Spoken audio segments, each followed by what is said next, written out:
네, 안 기자, 정치부 이세진 기자 나와 있습니다. 자, 한동훈 대표가 조기 퇴진안과 관련해서 오늘 승부수를 던지면서 최대 분수령이 지금 될 것 같습니다. 맞습니다. 지금 국민의힘 의원총회에서는요, 격론이 벌어지고 있는데요. 여기에 이번 주 토요일 두 번째 탄핵소추안 표결 결과가 달렸다고 해도 과언이 아닙니다.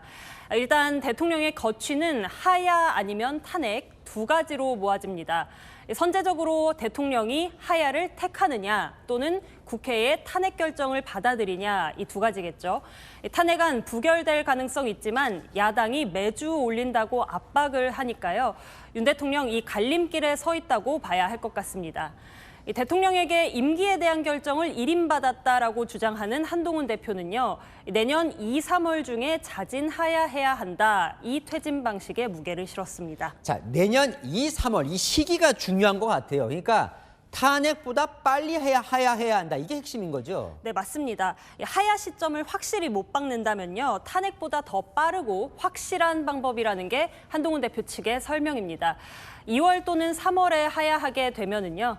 60일 이내에 대통령을 선출해야 하기 때문에 내년 대선이 4월에서 5월쯤이 되죠. 탄핵안 처리될 때와 비교를 해보겠습니다. 이번 달에 탄핵안이 처리되면 헌법재판소의 탄핵 심판과 선고, 대선까지 5개월 정도가 걸릴 걸로 관측이 돼서 대선은 내년 5월 이후가 될 가능성이 높습니다. 한 달이라도 더 빠르고 혹시라도 헌법재판소에서 탄핵이 기각될 가능성을 차단할 수 있는 확실한 방법이라는 거죠. 그런데 빨라서 좋다고는 하면서요. 즉시 하야에는 선을 긋고 있는 상황인데요. 그건 이재명 민주당 대표에게 대권기를 깔아주는 거란 판단이 있는 걸로 보입니다. 이 대표의 공직선거법 2심 판결까지는 보자 이렇게 기대하는 기류도 보이고요. 자, 그런데요. 국민들은 물을 것 같아요. 그런데 2, 3월에 하야를 한다는 걸 어떻게 보장을 받을 수 있습니까? 네, 여기서 등장하는 게 바로 임기 단축 개헌입니다. 쉽게 말해서요. 개헌안에 임기 종료를 명시하겠다는 겁니다. 헌법 개정안 부칙에요. 헌법 개정 당시 대통령, 그러니까 현 대통령은 이 개정 헌법에 의한 대통령 선출과 동시에 임기가 종료된다. 이런 한 줄만 넣어서 통과시키면 가능하다라는 겁니다. 또 개헌은 반드시 국민 투표가 필요하거든요. 이 국민이 직접 퇴진을 결정하게 하자라는 의미라고 설명합니다. 하지만 개헌이 본격화되면 4년 중임제냐 아니냐 이 논의 자체가 블랙홀이 되면서 시간표가 늦어질 수 있다는 지적도 나오는데요. 시간 끌려는 꼼수 아니냐 이런 비판을 받을 수 있다는 거죠. 실제로 내후년 지방선거와 대선을 동시에 치르도록 개헌을 하자는 주장도 여권 내부에 있거든요. 이 국민투표에 들어갈 세금과 사회적 비용도 문제고요. 자, 뭐 국민 설득하는 부분을 짚어봤는데 일단 그 전에 대통령이 이걸 수용하느냐 여부인데 앞서 저희 리포트 보면 그렇게 수용할 가능성이 높아 보이진 또 않네요. 네, 대통령실은 계속 침묵하고 있습니다. 친윤계와 대통령실 주변 여권 관계자들을 취재해보니 자진하야는 받지 않을 가능성이 높아 보입니다. 윤 대통령 평소에도 그리고 비상계엄 선포 이후에도요.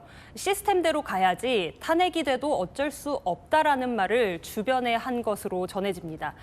일부 친윤계 중진들 사이에서도요. 하야하느니 탄핵이 낫다. 하야는 민주당의 정권을 헌납하는 것이다라는 말도 들리고요.